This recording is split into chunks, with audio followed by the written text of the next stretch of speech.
Hey guys, in this video, I'm going to be reviewing the Suprlativ Piranha. So I managed to grab one of these Ultem versions of the Suprlativ Piranha at Blade Show West. For those of you who don't know, Suprlativ is a three-way collaboration brand between custom knife designers Enrique Peña, Jared Oser, and Javi Garcia, and all of their knives are OEM'd by Riot. Piranha is probably one of the coolest designs coming out from them, and that's because of the interesting opening and closing and I guess locking mechanism. In the handles, you got some rare earth magnets right here and on the other side, and I think they call the pivot basically a swivel.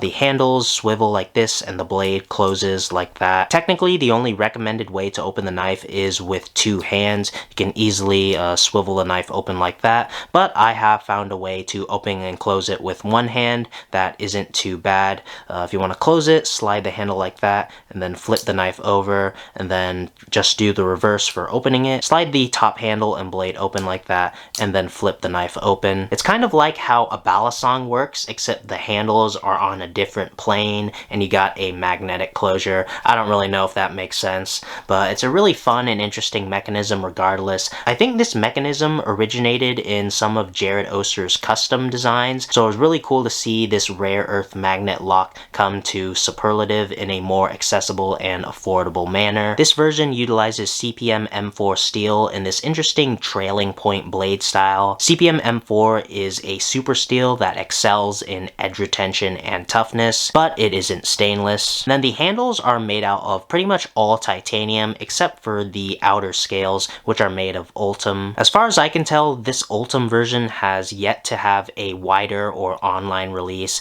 and have only been available at Blade Show West. In terms of the size of the knife, I'd say it's on the smaller sides. In terms of the size of the knife, I'd say it's on the smaller side of things. Let's do a small low size comparison up against some of my favorite EDC knives. Here it is up against the Benchmade Bug Out and Benchmade Mini Bug Out. As you can see, the Piranha is more on par with the Mini Bug Out. Here it is up against the Civivi Elementum. Again, even against the Elementum, which is a bit on the smaller side, it's smaller than the Elementum. And lastly, here it is up against the Chris Reeve Large Sebenza 31. The Piranha is definitely on the smaller side. In terms of handling the knife, I'd say the grip is pretty solid. I really like the curved handle. You get a nice grip with no real hot spots. The knife is relatively small, so you can choke up pretty nicely and even maybe get a grip like this for more precise work. The knife is pretty lightweight given the fact that it's titanium and Ultem handles, and the blade is pretty thin. The only thing that I'd change about the Piranha would be to add a pocket clip.